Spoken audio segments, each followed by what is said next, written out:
바람과 바다를 꾸짖으시니라는 제목으로 말씀을 나누려고 합니다. 명절 연휴 중에 설교를 맡으면 부담감이 상당히 큽니다. 연휴가 시작되는 날은 더욱 그렇고요. 어떤 분이 제게 와서 설교를 일찍 마쳐 주십시오 하고 말씀해 주시지 않았습니다. 아무도 저에게 와서 아무 말씀도 안 했지만 제가 느껴지는 것이 있습니다. 지금도 강하게 느껴집니다. 제가 말씀드릴 수 있는 것은 우리 하나님은 좋은 하나님이시라는 것과 저도 상식이 있는 사람이라는 것 기억해 주시기 바랍니다. 오늘 엄청 은혜 받으시네요. 오늘 마가복음 4장에 나오는 예수님께서 풍랑을 잠잠하게 하신 사건은 마태복음 8장, 누가복음 8장에도 기록되어 있습니다. 중요한 내용이라는 것이죠. 성경은 이 본문들에 앞서서 예수님께서 가르쳐 주신 것, 예수님이 행하신 기적들을 통해 예수님에게 세상의 모든 환난과 질병 그리고 또 귀신들을 다스리는 권세가 있음을 보여주십니다. 특별히 오늘 본문은 예수님께서 자연을 다스리는 권세를 지닌 분이라는 것을 우리에게 잘 가르쳐 줍니다. 36절, 37절 말씀을 보면 그들이 무리를 떠나 예수를 배에 계신 그대로 모시고 가매 다른 배들도 함께 하더니 큰 광풍이 일어나며 물결이 배에 부딪혀 들어와 배에 가득하게 되었다라고 그렇게 기록하고 있습니다. 큰 광풍이 일어났습니다. 파도가 쳤고 그 파도가 배를 위협했다라고 하는 것이죠. 그런데요, 바다 위를 떠서 가는 게 배인데 그 파도가 배에 가득하게 되었다라고 하는 것은 정말 위태로운 상황이라는 말입니다. 그런데 우리가 알아야 될 것이 예수님을 모시고 가는 배였습니다. 이 풍랑이 예수님을 모시고 바다를 지나는 길에 일어났다는 것이고 예수님을 모시고 예수님과 함께 있는 배에 이와 같은 위태로운 상황이 닥쳤다라고 하는 것입니다. 여러분, 내가 예수님을 모시고 살아가지만 또 우리 가정이 예수님을 모시는 믿음의 가정이라 할지라도 고난이 일어날 수 있다는 것 우리가 기억했으면 좋겠습니다. 예수님을 믿는다는 것은 나에게 아무런 어려운 문제는 일어나지 않는다는 것을 보장해 주는 것이 아닙니다. 성경을 보면 믿음의 사람들에게도 수많은 환난이 있었고 그리고 그 환난은 예수님도 피해가지 못했습니다. 여러분, 풍랑은 때때로 하나님의 명령에 의해서 일어납니다. 좀 긴 성경 구절을 읽을 텐데요. 시편 107편 23절부터 한번 보겠습니다. 성경에 뭐라고 기록되어 있냐면 배들을 바다에 띄우며 큰 물에서 일하는 자는 여호와께서 행하신 일들과 그의 기이한 일들을 깊은 바다에서 보나니 라고 딱 말씀하시면서 그래서 여호와께서 명령을 하시는데 이런 명령을 하십니다. 여호와께서 명령하신 즉 광풍이 일어나 바다 물결을 일으키는도다. 이 바다에서 일을 하는 자들에게 하나님께서 어떤 상황을 허락하시느냐 하면 바다를 명령해서 광풍을 일으키는, 그래서 파도가 치게 만드는 일들을 경험하게 하신다는 겁니다. 그래서 어떻게 되느냐 하면 26절부터 우리 29절까지를 한번 읽어보겠습니다. 시작. 그들이 하늘로 솟구쳤다가 깊은 곳으로 내려가나니 그 위험 때문에 그들의 영혼이 녹는도다. 그들이 이리저리 구르며 취한 자같이 비틀거리니 그들의 모든 지각이 혼돈 속에 빠지는도다. 이에 그들이 넘겨서요 28절 이에 그들이 그들의 고통 때문에 여호와께 부르짖으매 그가 그들의 고통에서 그들을 인도하여 내시고 광풍을 고요하게 하사 물결도 잠잠하게 하시는도다. 30절요 그들이 평온함으로 말미암아 기뻐하는 중에 여호와께서 그들이 바라는 항구로 인도하시는도다. 아멘. 여러분, 때때로 바다에서 일하는 자들에게 풍랑을 만나게 하심으로 하나님께서 그들의 영혼을 녹이도록 그들이 지금까지 가지고 있었던 모든 노하우 그리고 모든 경험, 지식들이 아무 쓸모 없도록 만드실 때가 있다는 겁니다. 그리고는 또 그들이 그 고통 때문에 하나님께 부르짖으면 하나님께서 그 광풍을 잠잠케 해서 그들을 평온하게 기쁘게 그들이 소망하는 곳으로 인도하신다라고 하는 것입니다. 참 놀랍지요. 하나님은 때때로 이런 환난, 우리 가운데 삶에 찾아오는 환난을 통해서 그들이 자신만 의지하지 않고 하나님 앞에 간절히 부르짖을 수 있도록 그 상황을 허락하시고, 그 부르짖으면 그 부르짖음에 응답하셔서 그들을 평온하게 그들이 바라는 곳으로 인도하시는 하나님이시라는 겁니다. 그리고 마지막 하나님께서 이루시는 일이 31절 32절에 기록되어 있습니다. 같이 한번 읽겠습니다. 여호와의 인자하심과 인생에게 행하신 기적으로 말미암아 그를 찬송할지로다. 백성의 모임에서 그를 높이며 장로들의 자리에서 그를 찬송할지로다. 아멘. 하나님이 때때로 자연에게 명령하신다는 겁니다. 그래서 우리가 그 자연으로 인하여 꼼짝달싹할 수 없도록, 우리가 하나님 앞에 부르짖을 수밖에 없도록 하시고는 거기에 응답하시고 궁극적으로는 하나님을 찬송하는 자가 되게 하신다라고 하는 겁니다. 그렇게 보니까 우리 인생에도 이런 일들이 한 번씩 찾아온 적이 있죠.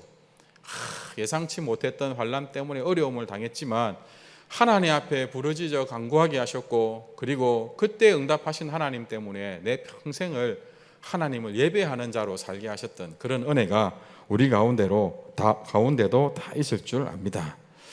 여러분, 그러나 오늘 말씀의 상황은 이와는 좀 다릅니다.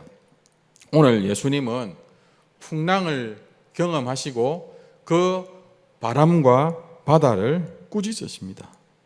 여러분, 이 풍랑이 예수님의 명령에 의한 것이 아님을, 예수님이 의도한 바가 아님을 우리가 알 수 있는 내용입니다. 39절과 마가복음 4장 39절 말씀인데요, 예수께서 깨어 바람을 꾸짖으시며 바다더러 이르시되 잠잠하라 고요하라 하시니, 예수님께서 꾸짖으십니다. 마태복음 오늘 제목을 여기서 땄는데요, 예수님께서 일어나사 바람과 바다를 꾸짖으시니 아주 잔잔하게 되거늘. 오늘은 예수님께서 그 바람과 바다를 향하여 꾸짖으셨습니다. 왜 꾸짖으셨을까요? 여러분, 꾸짖다라고 하는 것은 어떤 인격적인 존재에게 꾸짖는 거잖아요. 그냥 자연스럽게 정해진 대로 흘러가는 것은 꾸짖지 않잖아요. 예수님께서요 꾸짖으셨습니다. 왜요? 이 자연을 조종하는 다른 영, 악한 영들을 꾸짖으시는 것입니다. 이 꾸짖으시니라는 단어가 마태복음 17장 18절에 동일한 단어가 쓰인 곳이 있는데요, 예수께서 꾸짖으시니 귀신이 나가고 아이가 그때부터 나으니라. 한 귀신 들린 아이에게 예수님께서 꾸짖으셨을 때에 그 꾸짖음을 받았던 귀신이 그 아이에서 떠나가서 온전케 되는 일이 일어났습니다. 동일한 동사가 사용되었습니다. 자연적인 일로 여길 만한 사건의 배후에 예수님께서는, 성경은 악한 영의 영향력이 개입될 수 있다는 것을 가르쳐 주시는 것입니다. 악한 영, 사탄은 항상 창조의 질서를 깨뜨립니다. 하나님께서 조화롭게 만든 세상을요 어지럽히고 혼돈스럽게 만들고 부조화스럽게 만듭니다. 마태는 오늘 이 내용과 마태복음 17장의 사건을 통해서 자연적으로 여겨질 만한, 우리가 자연스럽게 일어나는 일이라고 여길 만한 모든 일의 배후에 악한 영들이 존재한다는 것을 가르쳐주고 있는 것입니다. 성경적으로도 보면요, 사람과 자연 사이에 깨어진 관계, 이 부조화는 죄의 결과로 인하여 일어난 것입니다. 우리가 잘 아는 내용입니다. 창세기 3장 17절에 아담에게 이르시되 네가 내 아내의 말을 듣고 내가 네게 먹지 말라 한 나무의 열매를 먹었은즉 네가 하나님의 명령에 불순종하여 죄를 지었은즉, 이 말씀이죠. 그로 말미암아 땅은 너로 말미암아 저주를 받고 너는 그 내 평생에 수고하여야 소산을 먹으리라. 18절에 땅이 내게 가시덤불과 은건키를 낼 것이라. 여러분, 수고하고 땀을 흘리고 수고해야 이제 먹을 수 있는 그런 존재가 되었다라고 하는 겁니다. 자연이 더 이상 하나님께서 사람을 위하여 만드셨잖아요. 하나님께서 사람을 위하여 만드신 이 창조된 세상이 더 이상 좋은 것을 쉽게 내어주지 않는다는 겁니다. 엄청 고생하고 수고해야 얻을 수 있는 그런 깨어진 관계가 되어버렸다라고 하는 것입니다. 자연적이지 않다는 것이죠. 에이, 바다니까 바람 좀 불면 파도가 칠 수 있지, 그런 차원의 문제가 아니라는 겁니다. 여러분, 제가 언젠가 한번 이 설교를 한 적이 있는데, 우리는 죽음을 참 자연스럽게 여기잖아요. 사람이면 다 이 땅에 태어나서 살다가 죽는 거지. 그런데 하나님의 편에서 보실 때도 이게 참 자연스러운 일일까요? 아니요, 죄의 결과입니다. 원래 우리는 죽는 존재로 지어진 것이 아니었습니다. 죄를 지어서 사망의 선고를 받았고 우리가 죽는 것을 자연스럽게 여겼지만, 이것이 하나님 편에 보실 때는 절대 자연스러운 것이 아니라는 겁니다. 그러니까 우리에게 예수 그리스도의 구속을 통한 영원한 생명을 약속해 주시죠. 하나님께서 이렇게 부조화스럽게 창조하신 것이 아닙니다. 죄로 인하여, 죄의 결과로 죄를 앞세운 사탄의 영향력 가운데 놓여 있기 때문에 이런 환난과 부조화를 겪게 되는 것입니다. 원통한 일이죠. 원통한 일입니다. 세상이 지금 예상치 못한 기상고온으로 큰 어려움을 당하고 있는데, 그냥 우리는 좀 더운 정도였지만 또 어떤 나라에는 세계적인 폭우와 세계적인 폭염으로 사람들이 죽어가고 있는 이런 상황들, 그냥 살다 보면 이런 날도 있는 거지라고 여길 수 없는 문제라는 거죠. 우리 안에 있는 죄의 영향력이 이렇게 세상을 혼돈스럽게 만들고 부조화스럽게 만든다는 것입니다. 이때에 우리가 가져야 될 마음이 뭘까요? 원통하게 여겨야 되는 겁니다. 하나님은 세상을 이렇게 창조하지 않았는데 우리 안에 있는 죄가 이렇게 세상을 힘겹게 만들었다는 것 때문에 우리는 그 죄를 원통하게 여기고 그 죄를 철저하게 미워하고 우리는 치열하게 하나님의 대적, 우리의 대적인 죄와 치열하게 싸워야 된다는 것입니다. 우리에게 소망이 있습니다. 이렇게 죄로 인하여 온 세상이 부조화스럽게 되고 우리에게 혼돈을 가져오지만 소망은요, 시편 89편 9절입니다. 함께 읽어보겠습니다. 주께서 바다의 파도를 다스리시며 그 파도가 일어날 때에 잔잔하게 하시나이다. 소망은요, 예수 그리스도께서 지니신 신성, 예수 그리스도께서 지니신 권능은 이 모든 부조화를 조화롭게 하실 수 있다는 것입니다. 이 세상의 모든 깨어진 질서, 이 세상의 모든 부조화를 예수 그리스도는 조화롭게 바꾸실 수 있다는 것입니다. 파도가 거세게 일어난다 할지라도 예수님은 잠잠하게 하실 수 있다는 것입니다. 그 신성과 능력이 오늘 우리 말씀 가운데 나타나는 바람과 바다를 잠잠케 하는 것으로 드러나 보여진 것입니다.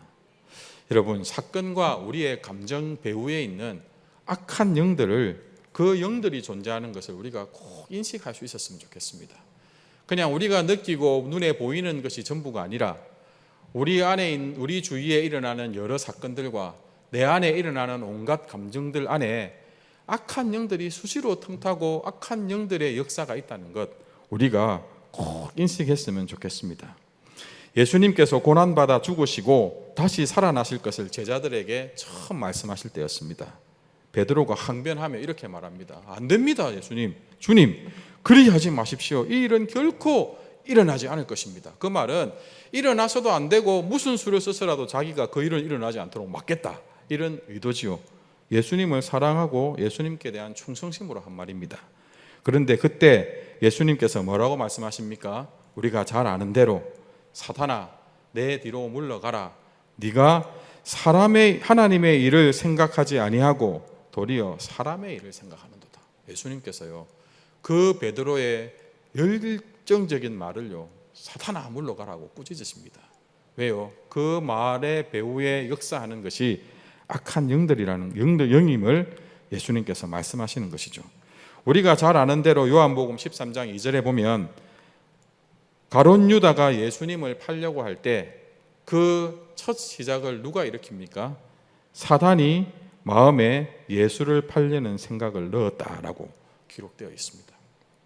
그러므로 우리가 우리 주변에 일어나는 여러 가지 사건과 우리 안에 감정 안에 어떤 조화롭지 않은, 자연스럽지 않은, 그리고 마음이 불편한, 그리고 이게 원래 당연하게 여기시지 않을 만한 일들이 일어날 때 우리는 꾸짖을 수 있어야 됩니다.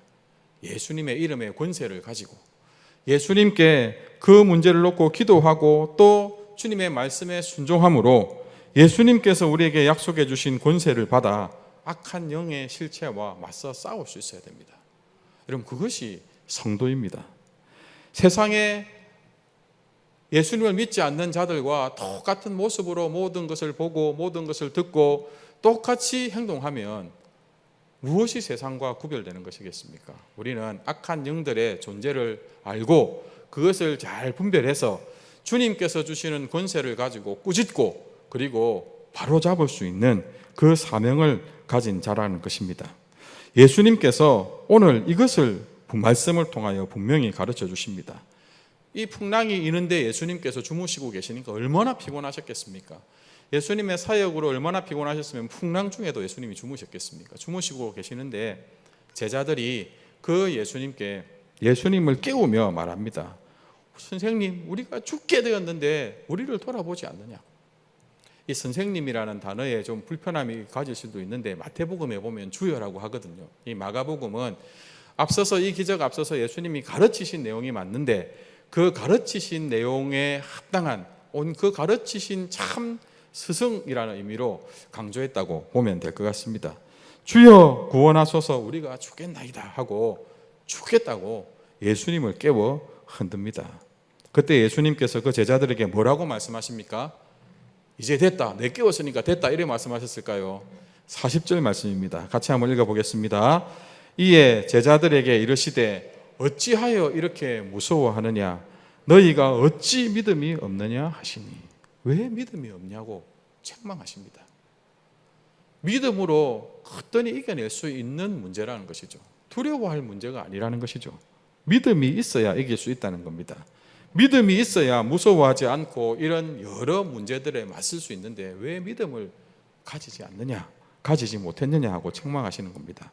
마태복음 8장 26절에 동일한 사건을 다르게 기록하고 있는데요. 같이 한번 읽어보겠습니다. 예수께서 이르시되 어찌하여 무서워하느냐?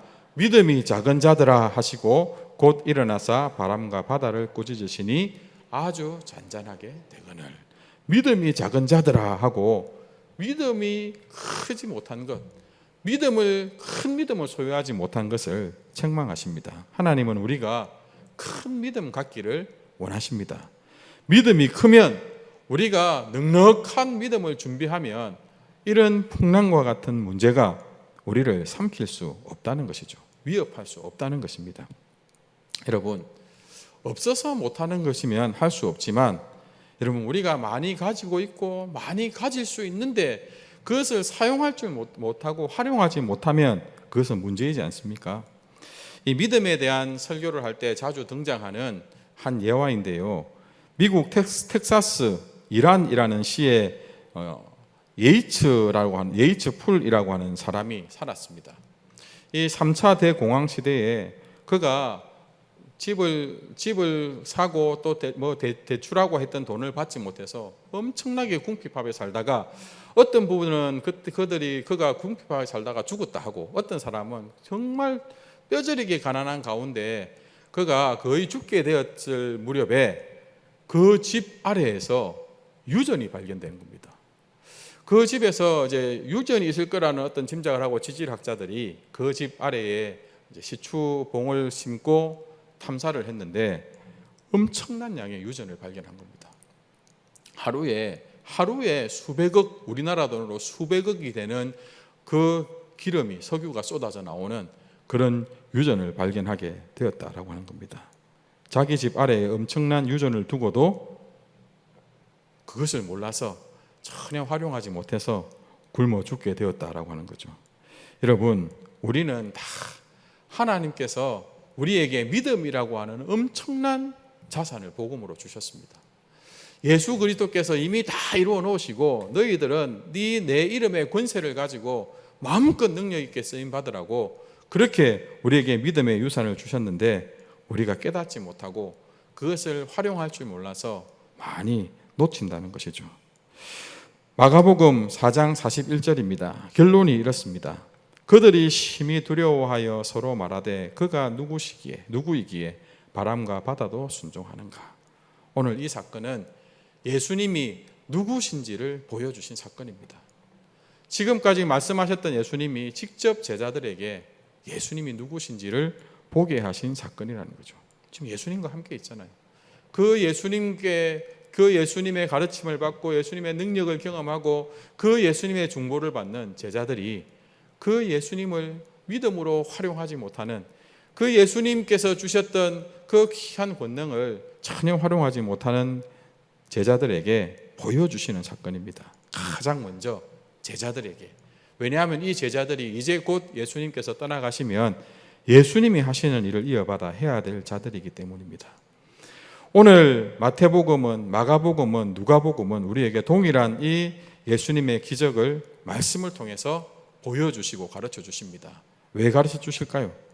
우리가 이 땅을 살아갈 때 육으로만 살지 말고 영으로 살라고, 믿음을 가지고 우리도 주의 권세를 가지고 주의 권세를 활용하며 살라고 우리에게 말씀을 통해서 가르쳐주고 계시는 것입니다. 우리 모두 예수님께서 주시는 권세 힘입어 승리하는 자가 되기를 간절히 소망합니다. 마태복음 28장에 분명히 말씀하셨잖아요. 하늘과 땅의 모든 권세를 내게 주셨으니, 예수님께서 하나님께 모든 하늘과 땅의 모든 권세를 받아가지고 그 다음 나오는 명령이 뭡니까? 너희는 가서. 무슨 말입니까? 내가 받은 권세와 능력 너희들에게 다 베풀어 줄 테니까 너희들은 가서 전하고 가르치고 지키게 해라는 것입니다. 그 일에 예수님께서 영원토록 함께 하시겠다고 말씀하시는 것이죠. 꾸짖어야 할 일을 분별하여 꾸짖을 수 있는 저와 여러분이 되었으면 좋겠습니다. 사단은 넣어주기는 하지만 결국은 그 영향을 받아서 무너지는 것은 내가 선택하는 것이거든요. 이상한 생각이 들어오면 이거 뭐 별 희한한 생각이 다 있네 하고 넘기지 말고, 사단아 내 안에서 물러가라.